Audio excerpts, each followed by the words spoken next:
you're waking up with Rise and Shine on Vision. And look, this is a segment without a name. It's had a few iterations. We've called it Team Member of the Month, and then it wasn't monthly, and then it was Employee of the Week, and it wasn't weekly. Yeah. So this is our Vision friend for the Vision friend for a break or two, coming in, getting to know the people behind Vision. I like it. Well, I'm excited because we have Shane Lim in the building with us, one of our resident graphic designers. Hello?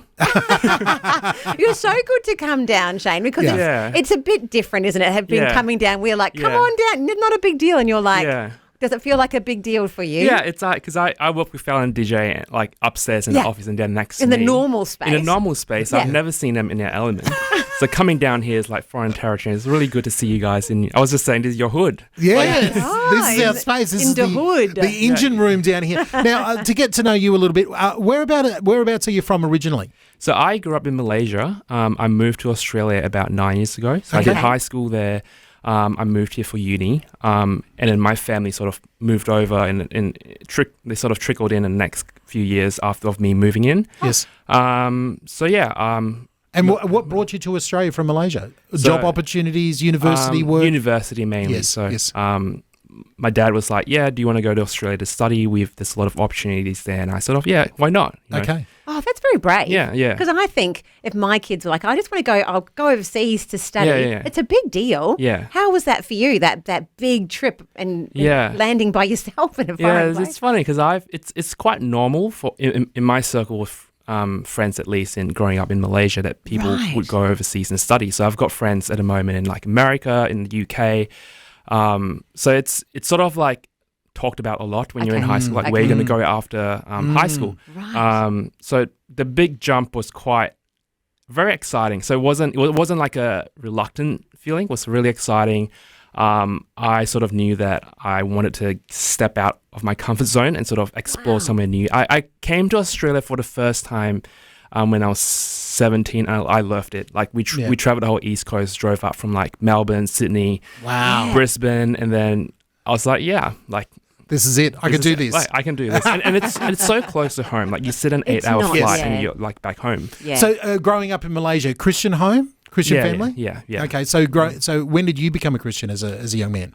Well, it's I always find it hard to say because I sort of grew up a Christian. Yes. But I would say that the moment where I committed my life to Christ was like 9 years old. I remember Mum was just praying with me just before bedtime. And I was like, I just remember that really clearly. That was, the moment. I got to make this my own. I love that. Yeah. And you've come on board. How long have you been here for now? Just about 7 months. So really? It's been that long? Pretty, I mean, not that long, but quite fresh, but not like super fresh. Well, we didn't see you for a couple of months because you've broken your foot. And that's when I first met you. You had a moon boot on. So I started for a month and then I was like, see ya. And I just had a pretty major fracture. Now, did you do something exciting to fracture your foot? Was it like a great story? It was.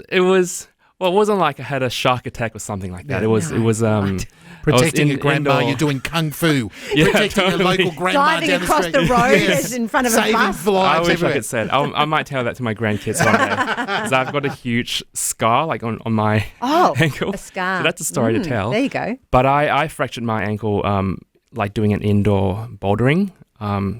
Yeah, it was like an indoor No gym. sympathy. The sympathy's all gone right away. No, well, we would be no good at that. That's very impressive sport to be playing. Yeah. It's really fun, but I think I'm going to stay away from that for a while. Okay.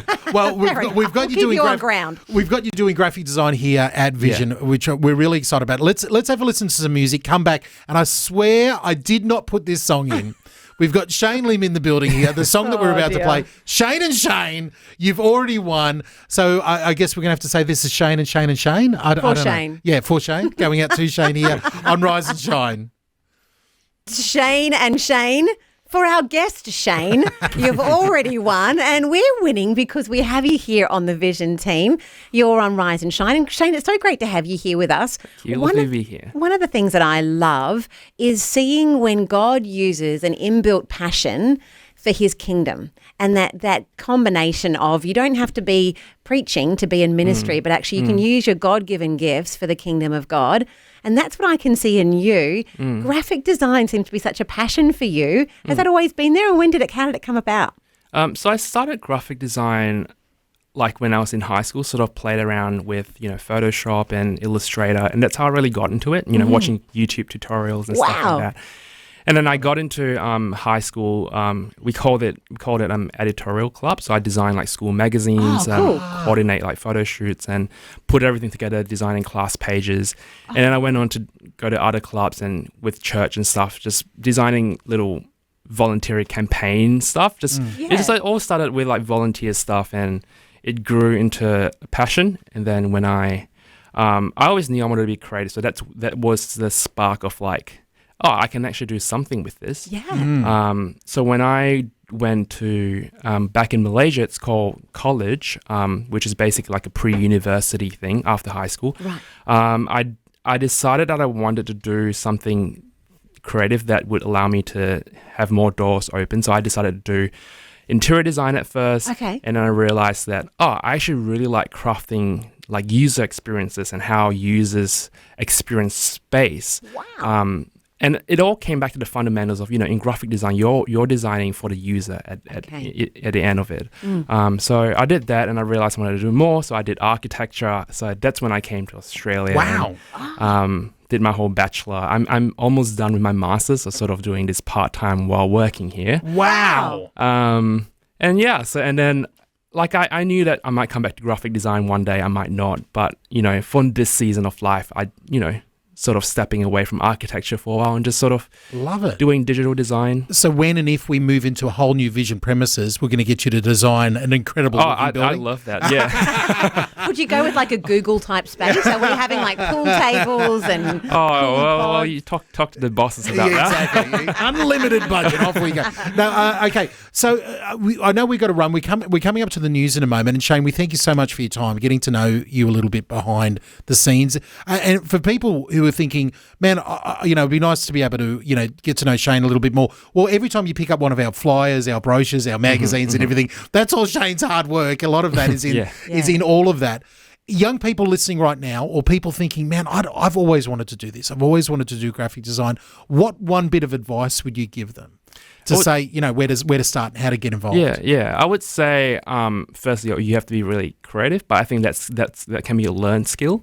But you really have to have the passion for crafting, to get a blank piece of canvas or paper or screen and be like, I'm going to make something here. And then the love for actually looking back on your designs or your creation and be like, that is something so good that I designed. I think that passion drives you to, throughout different, not just graphic design, but whatever creative professions you might be in.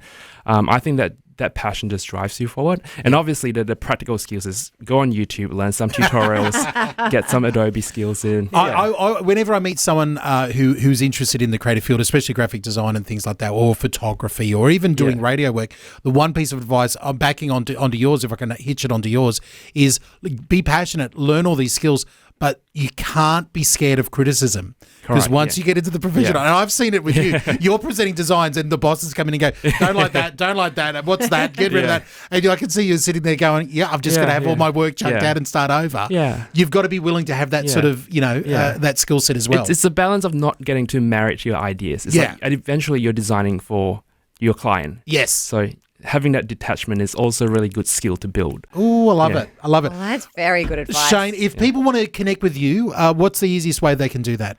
I would say go to my LinkedIn, Shane Lim WS. No, sorry, Shane LWS. Okay. And I post things I do on Vision Day all the time, so you can see a lot of back.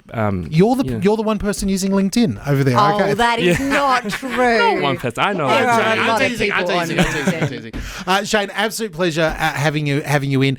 We might even drop a photo or a link in our Facebook page on for Rise and Shine. But thank you so much, and we're looking forward to. I'm going to put you on the spot here. Looking forward to when we get a very own Rise and Shine logo. Yes, that's in the works. It's in on the list. He's written it down. It's on the list there somewhere. Thank you, Shane.